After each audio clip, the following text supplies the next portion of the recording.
Guys നമ്മൾ chicken കറി ആക്കുന്നു.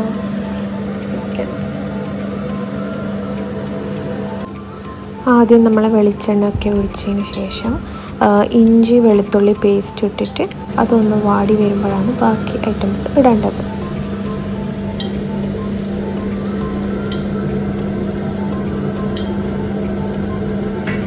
നല്ല മണം.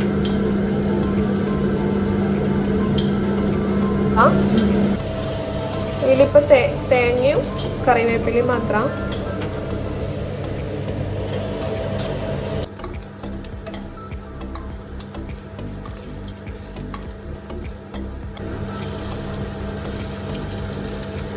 തേങ്ങ കൊത്തിട്ട ചിക്കൻ കറി. ചിക്കൻ സുക്കിയാണ് ആക്കുന്നത്, അതോ കറി ആയിട്ടാ?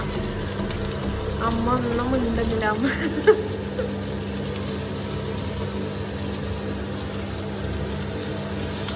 എന്തായാലും ഇട്ടേക്കോ. ആദ്യം ഇഞ്ചി വെളുത്തുള്ളി പേസ്റ്റ് ഉണ്ടാവും, അതിൽ ഉള്ളിയും കറിവേപ്പിലയും. അപ്പോൾ തേങ്ങാക്കൊത്തൊക്കെ തേങ്ങാക്കൊത്ത് നമ്മൾ ലാസ്റ്റാണ് ഇടുന്നത് കേട്ടോ. നമ്മളിപ്പോൾ ഉപ്പിട്ടാൽ പെട്ടെന്ന് വയന്ന് വരും. തക്കാളി ഇട്ട് തേങ്ങാക്കൊത്തൻ്റെ പിന്നെ നമുക്ക് പിടിച്ച കറിവേപ്പില പിന്നെ എല്ലായിടത്തും ഉണ്ടാവുമല്ലോ. പിന്നെ ഇത് വറുത്ത തേങ്ങ.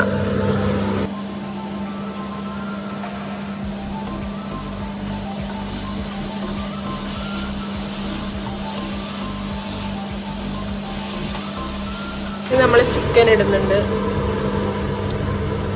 ചിക്കനെ കാണാൻ എന്ത് രസം. അടുത്ത ചിക്കൻ വേറെ തന്നെ ചിക്കൻ. അമ്മ ഇത് ഇളക്കട്ടാ, ഇളക്കുന്നേ. ബാക്കി നിങ്ങൾക്ക്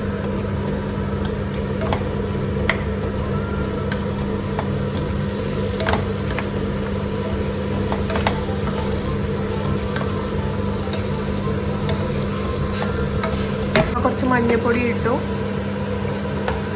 പിന്നെ നമ്മളെ ചിക്കൻ ഇപ്പം കുറച്ച് വെന്തിട്ടുണ്ട്. അപ്പോൾ അതൊന്ന് വെന്ത് വരുന്ന സമയത്താണ് നമ്മൾ ബാക്കി പൊടികളെല്ലാം ഇടുന്നത്. സമയത്തെല്ലാം നമ്മൾ തീ കുറച്ചിട്ട് ലോ ഫ്ലെയിമിലേക്ക് ഇടണം അല്ലേ? അമ്മ മിണ്ടിയില്ല ഗൈസ്, എന്ന് പറഞ്ഞാലും അമ്മ മിണ്ടൂല. അതുകൊണ്ട് അമ്മ കുക്ക് ചെയ്യുന്നു, ഞാൻ സൗണ്ട് എഫക്റ്റ് ഇടുന്നു. നല്ല കാറ്റ് ഇങ്ങനെ കാണില്ല, ഭയങ്കര കാറ്റാണ്. നമ്മളിപ്പോൾ മുളക് പൊടി ഇടുന്നത്. അതിന് ശേഷം ലേശം ചൂടുവെള്ളവും കൂടി ഒഴിക്കണം. എത്ര സ്പൂൺ ഇട്ടത്? 3 സ്പൂൺ മുളക് പൊടി. ആ ഒരു എത്രയാണോ ചിക്കനുള്ളതനുസരിച്ചിട്ടുള്ള മുളക് പൊടി ഇട്ടതിന് ശേഷം അതിന് ശേഷം നല്ല ചൂടുവെള്ളം എടുത്തിട്ട് വെക്കണം കേട്ടോ. പച്ചമണം മാറിയതിന് ശേഷമല്ലേ ചൂടുവെള്ളം ഒഴിക്കേണ്ടത്? അങ്ങനെയൊന്നുമില്ല. ഇപ്പം തന്നെ നമ്മൾ ചൂടുവെള്ളം ഒഴിക്കും.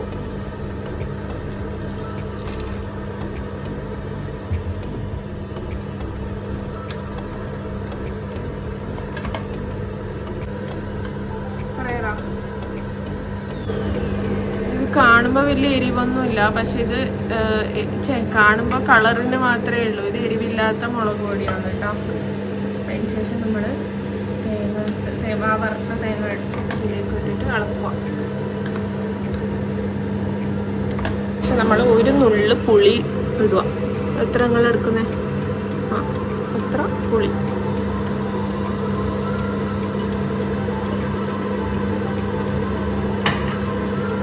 ഇനി നമ്മൾ ഇതിലേക്ക് തേങ്ങാക്കൊത്താണ് ഇടേണ്ടത്.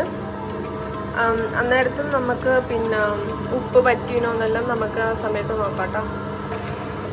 പിന്നെ നിങ്ങൾക്ക് ഡ്രൈ ആയിട്ടാണ് വേണ്ടെങ്കിൽ അതനുസരിച്ചിട്ട് ആക്കുക, അല്ല ഗ്രേവിയാണ് വേണ്ടതെങ്കിൽ അതനുസരിച്ചിട്ടില്ല കൂട്ടിയിട്ട് അങ്ങനെ ചെയ്യുക.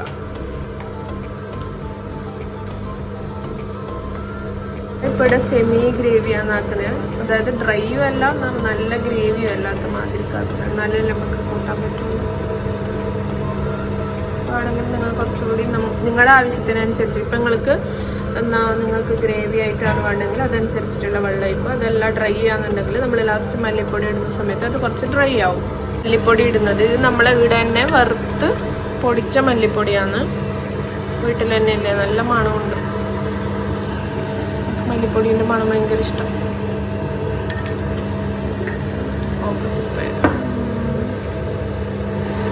നമ്മൾ നമ്മളതിനെ അളക്കുക.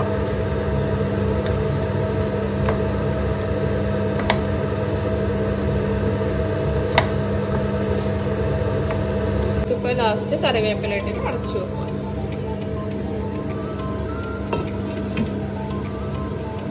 നമ്മൾ കറി റെഡിയായി കാണിച്ചു തരാം. ഇതാണ് നമ്മുടെ കറി. നല്ല ഭംഗിയിലേക്ക് എനിക്ക് എന്നിട്ട് പറയാം എങ്ങനെയുണ്ട്.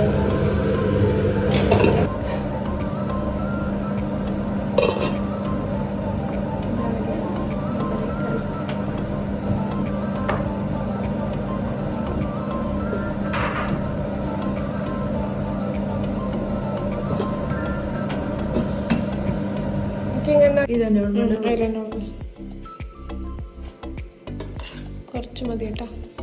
മതി.